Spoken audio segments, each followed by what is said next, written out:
The following phone call is between my father and I. It was recorded in the middle of 2013. I had just received my medical records, and realized just how many lies were told to get me committed to the psychiatric ward, against my will. While reading through the records, I became furious. For whatever reason, I always felt that somehow, I was to blame for what had happened to me. I realized that my mother was the reason, not me. In the months immediately following my involuntary commitment, my entire family acted as if it had never taken place. My covert, narcissistic mother had persuaded my entire family to never talk to me about what happened. The past, is what they would say. This phone call demonstrates just how much power my mother has over my father. The moment I mention my mom's name, my father snaps at me. Even more ridiculous is hearing my father take responsibility for what happened. He doesn't hesitate to blame my Aunt Karen and Uncle Dan either. My mom made sure that it was my aunt and uncle that signed the affidavits. That way, they would be the ones that would take the fall if her plan went wrong. Some Google Voice worked. Hello? Dad? Yeah? Hey, can you do me a favor? What? Can you tell me what that lady's name was that arrested me down in California? Dana That's what I thought. Dana, can you tell me what does she do, what her job is? Is she a sheriff? Please. Chief of police. Okay, so she will be able to be located at police department? Yeah, I guess you'd be able to get hold of her there. Okay, and What are we going to do? nothing, that's all. That's all I needed. I'll let you get back to what you were doing. Yeah, I'm watching, yeah, Brad, I don't blame you for being pissed off at that whenever they, I shouldn't have let that happen that day. I thought I was helping you. Well, what exactly did you know about what happened? Do what? What exactly do you know about what happened? Well, I was there when they had you handcuffed and put you in the car. I just don't What was the reasoning for handcuffing me? I don't know. I wasn't there. Well, did you ever find out from anybody why they arrested me? No. Hey, Brianna, I'm gonna go right now because I don't want to get caught. You're not being on camera. I hope you're not paranoid because Mom tells you that all the time. Mom don't tell me nothing. There you go again. Brianna, Well, guess what? I have a $20,000 medical debt on my public record, and I'm getting it straightened out because it's all a big fat lie. Tell them down there at the area you'll have. Tell them at Burke Talks or wherever they put you that time that it wasn't you that did that.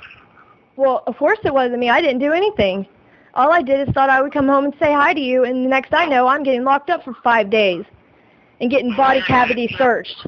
Karen and Dan had a lot to do with that. Okay, well, what did Karen and Dan have to do? Because they weren't here.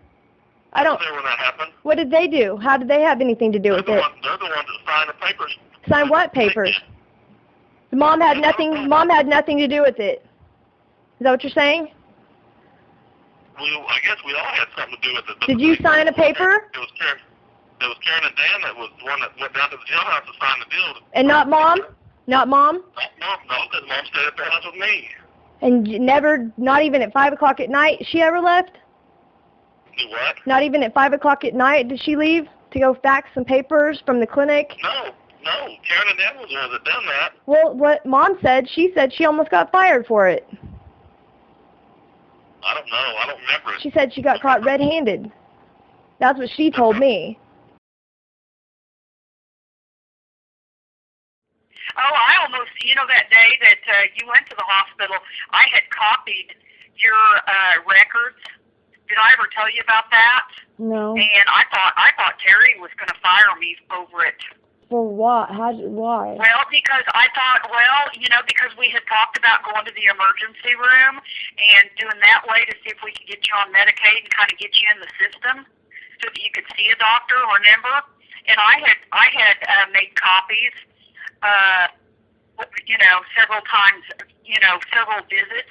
You have them? I had all of that documentation for the doctors to see what they had put you on. What did they say?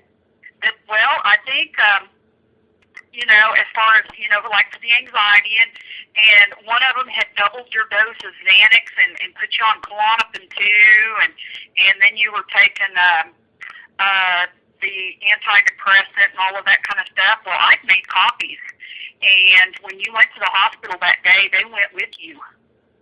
And when Terry found out that I had made copies of those, oh, she was pissed at me. How'd she know? Oh, I mean, she goes, you can't do that. And I mean, she got pretty irate.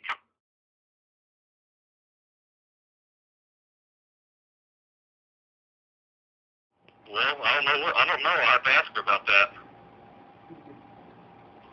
Well, I guess you should ask her so she can start to jog her memory, because she's going to need to jog her memory on that. Why is that? Because I've got $20,000 debt that's going to be pointed in someone's direction and it's not going on mine. Hey, how did Mom almost get fired over that? She said it herself, Dad. She said that that lady, the clinic manager, caught her red-handed that day trying to go through my records, and she's not supposed to do that. She pretty much caught Mom red-handed grabbing my medical records to send with me, is what Mom said. She was trying to send them with me so that they would have some kind of medical records to go off of, which is a bunch of baloney. And 5 days, if you were locked in a hospital, for 5 days and body cavity searched and treated like a psycho, how would you feel? I wouldn't like it either. And to have your own parents go against you? Huh? How would you feel if your own parents were against you your entire life? We was trying to help you. You were not trying to help me. Never were you ever trying to help me. Well, Ben, I'm gonna tell you. Whose idea was it to try to get me to go, hey, tell me whose idea was it to get me sent to a drug treatment rehab in Texas then? And had ladies parties. It was all of us because we thought you needed it. I needed it. Why? Because we thought you was on some kind of drug. Oh, really? It's one thing. I thought I was gonna blow my brains out. Then all of a sudden I'm on drugs. Which one is it? I don't know.